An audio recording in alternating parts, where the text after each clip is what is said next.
Hi, ಎಲ್ಲರಿಗೂ ಕರ್ನಾಟಕ ರಾಜ್ಯೋತ್ಸವದ ಶುಭಾಶಯಗಳು. ಇಂದು ಕರ್ನಾಟಕ ರಾಜ್ಯೋತ್ಸವದ ದಿನಾಚರಣೆ ವಿಜೃಂಭಣೆ ಎಲ್ಲ ಕಡೆನೂ ಇವತ್ತು ಆಚರಣೆ ಮಾಡ್ತಾ ಇದ್ದಾರೆ. ನವೆಂಬರ್ 1 ಇದರ ಹಿನ್ನೆಲೆ ಸ್ವಲ್ಪ ತಿಳ್ಕೊಳ್ಳೋಣ ಏನಿದೆ ಅಂತ. ನಾವು ಪ್ರತಿ ವರ್ಷ ಕರ್ನಾಟಕ ರಾಜ್ಯೋತ್ಸವ ದಿನಾಚರಣೆ ನವೆಂಬರ್ 1ಕ್ಕೆ ಕರ್ನಾಟಕ ರಾಜ್ಯೋತ್ಸವ ಅಂತ ಆಚರಣೆ ಮಾಡ್ಕೊಂತ ಬರ್ತಾ ಇದ್ದೇವೆ. ಇದು ನಿಮಗೆ ತಿಳಿದ ವಿಷಯ, ಆದರೆ ಇದರ ಬಗ್ಗೆ ಸ್ವಲ್ಪ ಬೆಳಕು ಚೆಲ್ಲಬೇಕಂತ ಮಾಡಿದೆ. ಇದರ ಹಿಂದೆ ಅನೇಕ ವ್ಯಕ್ತಿಗಳು ಕೆಲಸ ಮಾಡಿದ್ದಾರೆ, ಅಂದರೆ ಹೋರಾಡಿದ್ದಾರೆ. ಈ ಕರ್ನಾಟಕ ಒಂದು ಭಾಷೆ ಎಲ್ಲರೂ ಸೇರಿಸಿ ಒಕ್ಕಟ್ಟಾಗಿ ಇಡಬೇಕನ್ನೋದಕ್ಕೆ ಬಹಳ ಮಂದಿ ಹೋರಾಡಿದ್ದಾರೆ. ನಮಗೆ ಸ್ವತಂತ್ರ ಸಿಕ್ಕಿದ್ದು 1947 ಆಗಸ್ಟ್ 15. ಇದು ಎಲ್ಲರಿಗೂ ತಿಳಿದ ವಿಷಯ. ಆ ಕಾಲದಲ್ಲಿ ಕನ್ನಡ ಮಾತನಾಡುವ ಜನರು ಎಲ್ಲ ಕಡೆ ಹರಿದು ಹೆಂಗ ನಮ್ಮ ದಕ್ಷಿಣ ಭಾರತದಲ್ಲಿ ನಮ್ಮ ಕರ್ನಾಟಕ 4 ರಾಜ್ಯಗಳಾಗಿ ವಿಂಗಡಣೆಯಾಗಿತ್ತು. ಇದು ಏನು ಅಖಂಡ ಕರ್ನಾಟಕ ಇದೆ, ಇದು 4 ರಾಜ್ಯಗಳಾಗಿ ವಿಂಗಡಣೆಯಾಗಿತ್ತು. ಅವಾಗ ಇದನ್ನು ಒಗ್ಗಟ್ಟು ಮಾಡಬೇಕಂತ ಬಹಳ ಮಹನೀಯರು ಶ್ರಮಪಟ್ಟಿದ್ದಾರೆ. ಅದ್ರಾಗ 4 ರಾಜ್ಯಗಳಿಗೆ ಹೆಂಗಂದ್ರೆ ಬಾಂಬೆ ಕರ್ನಾಟಕ ಅಥವಾ ಪ್ರಾಂತ, ಇದು ಬೆಳಗಾಂ ಟು ಕಾರವಾರ ತನಕ ಹಬ್ಬಿತ್ತು. ಹೈದರಾಬಾದ್ ಕರ್ನಾಟಕ ಅಥವಾ ಪ್ರಾಂತ, ಇದು ಮಂಗಳೂರು ಟು ಬಳ್ಳಾರಿ ಒಳಗೆ ವಿಸ್ತರಣೆ ಆಗಿತ್ತು. ಹೈದರಾಬಾದ್ ಕರ್ನಾಟಕ ಇದು ಬೀದರ್, ರಾಯಚೂರು, ಗುಲ್ಬರ್ಗ ಹಿಂಗಿತ್ತು. ಮೈಸೂರು ಕರ್ನಾಟಕ ಇದು ಮೈಸೂರು, ಮಂಡ್ಯ, ಆಮ್ಯಾಗ ಚಾಮರಾಜನಗರ, ಬೆಂಗಳೂರು ಹಿಂಗೆ ಅನೇಕ ಭಾಗಗಳಾಗಿ ವಿಂಗಡಣೆ ಆಗಿತ್ತು. ಈ ಎಲ್ಲವನ್ನು ಬೇರೆ ಬೇರೆ ಪ್ರಾಂತ್ಯಗಳಲ್ಲಿ ನಮ್ಮ ಕನ್ನಡನ ಮಾತನಾಡುವ ಜನ ಎಲ್ಲ 4 ಪ್ರಾಂತಗಳಿಗೂ ಇದ್ರು. ಅವ್ರನ್ನ ಒಂದು ಕಡೆ ಸೇರಿಸ್ಬೇಕಲ್ಲ, ಅದಕ್ಕೆ ಒಂದು ಆಂದೋಲನ ಸ್ಟಾರ್ಟ್ ಮಾಡಿದರು. ಆ ಆಂದೋಲನದ ಹೆಸರು ಏಕೀಕರಣ ಆಂದೋಲನ. ಇದಕ್ಕೆ ಮುಖ್ಯಸ್ಥರು ಯಾರು? ನಮ್ಮ ಶ್ರೀ ಆಲೂರು ವೆಂಕಟರಾವ್ ಅವರು.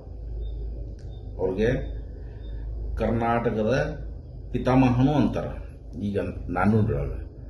ಅವರು ಇದರ ಮುಖ್ಯಸ್ಥವನ್ನು ವಹಿಸಿದರು. ಅವರು ಒಂದು ಪುಸ್ತಕ ಬರೆದರು. ಯಾರೋ ನಮ್ಮ ಆಲೂರು ವೆಂಕಟರಾವ್ ಅವರು ಆ ಪುಸ್ತಕ ಬರೆದರು. ಅದರ ಹೆಸರು ಕರ್ನಾಟಕ ಗತವೈಭವ. ಕರ್ನಾಟಕದ ಗತವೈಭವ ಅಂದರೆ ಕರ್ನಾಟಕದ ಬಗ್ಗೆ ವರ್ಣನೆ ಮಾಡಿದ್ರು. ಅವರು ಬೆಳೆಸಂಥ ಶಬ್ದ, ವ್ಯಾಕರಣ, ನಮ್ಮ ಕರ್ನಾಟಕದ ಆಚಾರ ವಿಚಾರ, ಇಲ್ಲಿ ಇರುವಂಥ ನಾಡಿನ ಬಗ್ಗೆ ಎಲ್ಲ ಅದರಾಗ ಬರೆದರು. ಇದು ಎಲ್ಲ ಕನ್ನಡಿಗರಿಗೂ ಮನಸ್ಸಿಗೆ ಮೂಡಿತು.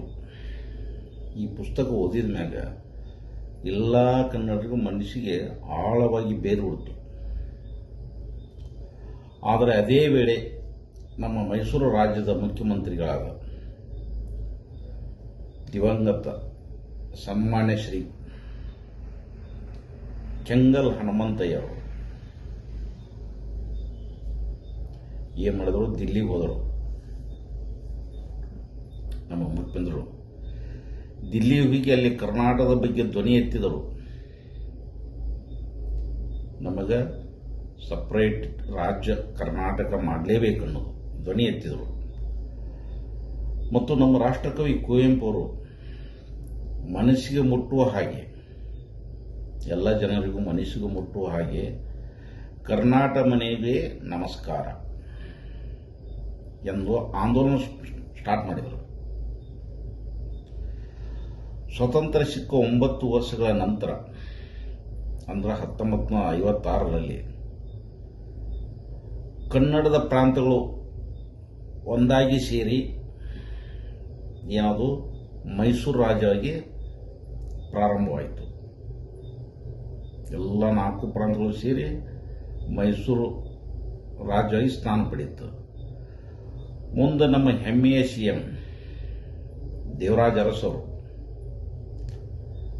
ಮೈಸೂರು ರಾಜ್ಯವನ್ನು 1973ರಲ್ಲಿ ನವೆಂಬರ್ 1ರಂದು ಕರ್ನಾಟಕ ರಾಜ್ಯ ಎಂದು ಘೋಷಿಸಿದರು.